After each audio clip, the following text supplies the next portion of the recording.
Welcome back to another episode of Real Estate. I'm Hayley, a writer at Ep16 Singapore.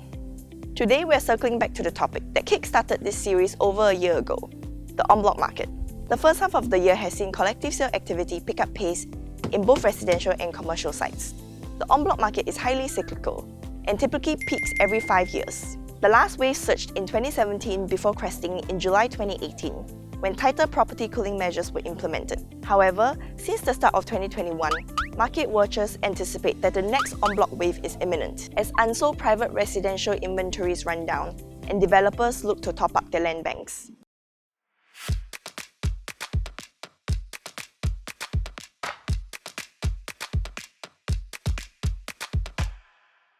Collective sale deals are expensive and relatively more complicated as compared to government land tenders. Successive rounds of property cooling measures injected more complexities that developers and owners have to navigate. Let's speak to Gavin Tan, the Deputy MD of Investment Sales and Capital Markets at Savills, to find out how brokers like them help both sides of the negotiating table.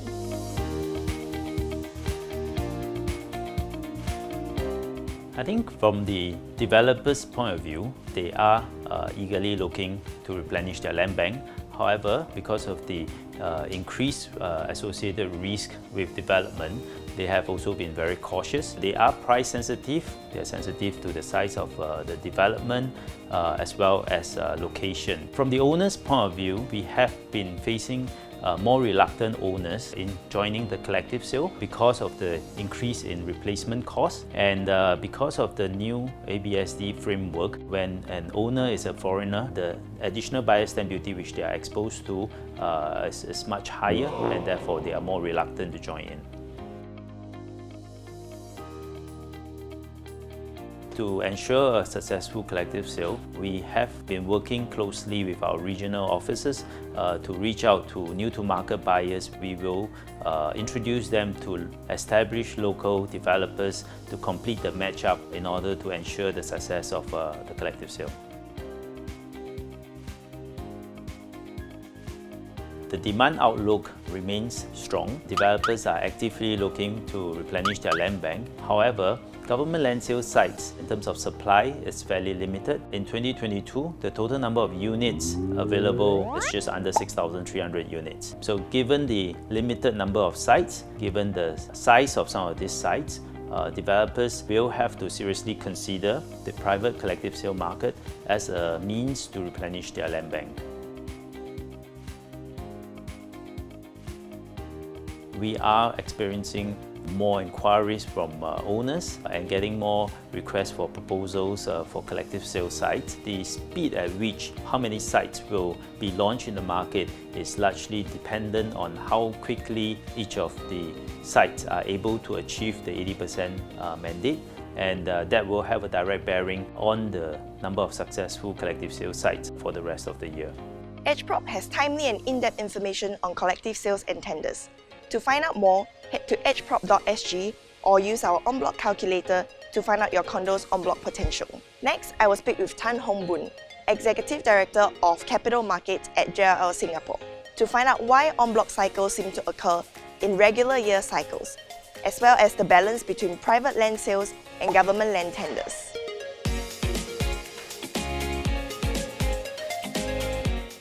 It has shortened to 5 years because of the implementation of the market cooling measure, whereby the additional buyer's stamp duty condition require developer to complete the projects in 5 years, as well as sell off all the units in 5 years. And therefore, developers will buy just enough site at every cycle. And once they clear off their unsold unit, then they go to the market and buy again. We are going to see that cycle continue to be about 5 years, as long as this ABSD remission condition stays.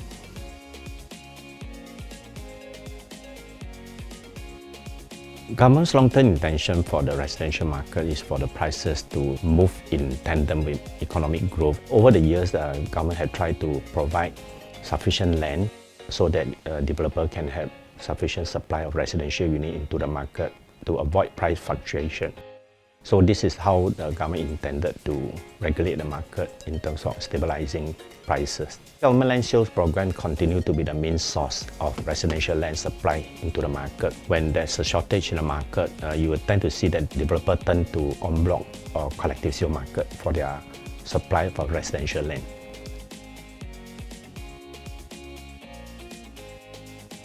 Over the years, we have actually noted that this successive market cooling measure have actually increases cost of purchase of residential land for developers, and at the same time, for en bloc owners who are trying to find a replacement property, their cost also increases due to the ABSD. So this has invariably reduced the gains expected for en bloc owners. However, owners will continue to reap a windfall from the collective sale project, although these gains has been reduced over the years. Successive property cooling measures, especially the land ABSD of 35% imposed on developers, means developers have to be much more selective about the type of en bloc deals they enter. I spoke to Tracy Goh, the head of investment and collective sales at Propnex, to find out if the era of overnight en bloc millionaires is over.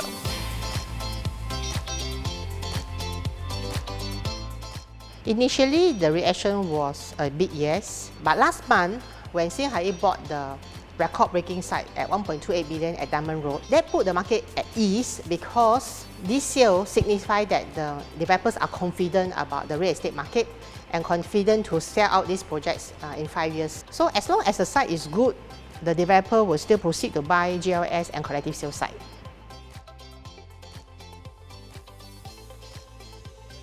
I would say that all the owners that we met, especially in collective sales, they demand a very high premium over the resale transaction so they can find a replacement home easily. That is the dream of every owner, to do a collective sale so that they can get $1 million profit or $2 million profit. Naturally, if that happens, then they are overnight millionaires. So it will still happen even for the months and years to come.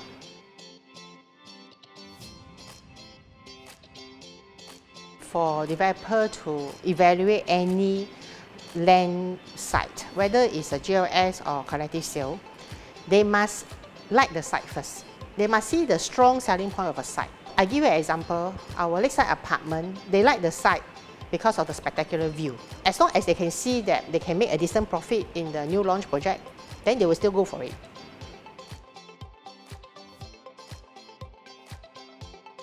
In 2021 last year, we saw 200-300 collective sales started, but unfortunately, there was only 30 launches last year, out of which only 10 was sold. I think this year we only see 9 sold so far. They are more concerned about getting enough premium before they allow it to be launched in the tender. So I would say that there's no more urgency at this point in time. There are already so many collective sales that has already failed. So under the Land Title Strata Act, they will need to wait for usually 2 years before they restart their en bloc. That means that we will not be seeing much en blocs next year.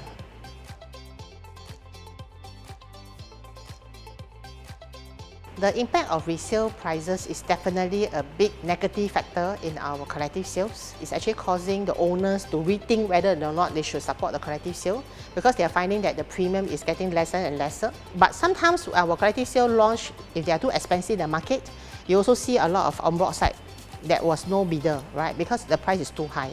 So in a way, it does affect our collective sale quite negatively. There is a consensus that the collective sale market remains robust, despite tighter property cooling measures. Developers look at other attributes such as entry price and location before making their decision. We may expect to see a number of attempts on collective sale tenders for the rest of the year. Thank you for watching Real Estate. Real opinions, real statements. Right now, we're at the land parcel of Armour Residence, where it will eventually be built. Let's take a sneak peek into its development. We're on site where the future Armour Residence will eventually be built. This project is a joint venture development by a consortium of developers comprising ULL Group, Singapore Land and Keng Leong Company. This project is strategically located in District 20 within the Ang Mo Kio area, and it's close to transport systems and conveniences such as shopping malls, entertainment and the city centre.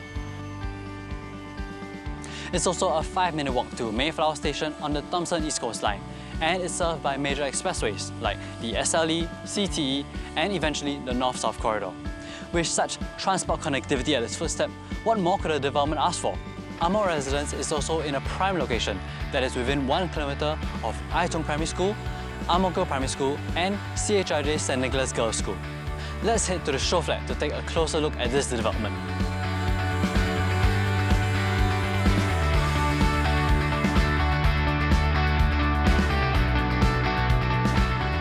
I'm standing in front of the scale model of the development, and it really shows how the developer has considered all aspects of the site when planning this project.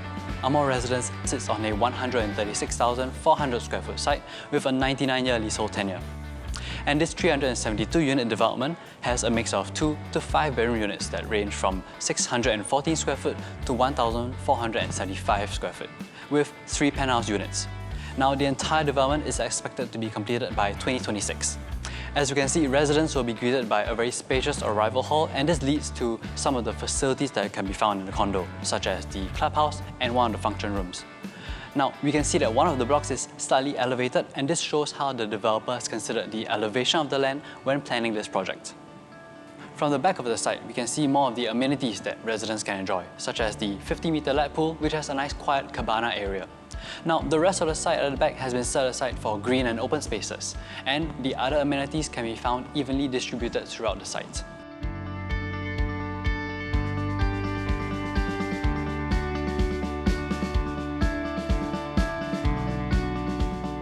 Now let's head over to the 3-bedroom unit to check it out. We're inside the 3-bedroom premium plus study unit, which is only available in one block. Now, this unit has a very well-appointed kitchen and a very spacious living and dining area that leads to a wide balcony. The bedrooms have been set aside from the living areas, and this gives residents much more privacy. This particular unit also comes with a study room, which would be very useful for residents who tend to work from home a lot. The master bedroom comes with full-height windows, which lets residents enjoy views of the surrounding areas. And the ensuite bathroom comes with high-end gassy fixtures. If you want to check out the 2 and 4 bedroom units, head down to the Armour Residence Sales Gallery.